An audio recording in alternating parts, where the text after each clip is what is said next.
అక్రమాస్తుల కేసులో అరెస్టైన డీఎస్పీ భీమ్రెడ్డి వ్యవహారంలో ఓ cine hero పేరు తెరపైకి వచ్చింది. కుటుంబ కథా చిత్రాల హీరోగా పేరున్న ఆయన మణికొండలోని ఒక ఆస్తి అమ్మకానికి సంబంధించి భీమ్రెడ్డితో ఒప్పందం చేసుకున్నట్లు తెలుస్తోంది.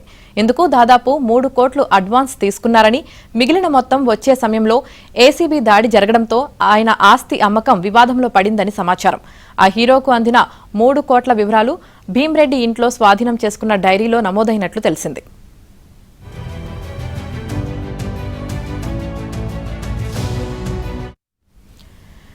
భీమ్రెడ్డి తన డైరీలో తనకు ఎవరు ఎంత ఇవ్వాలి, తాను ఎంతమందికి ఎంత మొత్తం ఇవ్వాలి అన్న వివరాలను ఒక పద్ధతిలో రాసుకున్నారన్న విషయాలను ఏసీబీ అధికారులు రిమాండ్ రిపోర్టులో న్యాయస్థానం దృష్టికి తెచ్చారు. దాదాపు 60కి పైగా స్థిరాస్తుల క్రయ విక్రయాలకు సంబంధించిన డాక్యుమెంట్లను భీమ్రెడ్డి ఇంటి నుంచి స్వాధీనం చేసుకున్నట్లు తెలుస్తోంది.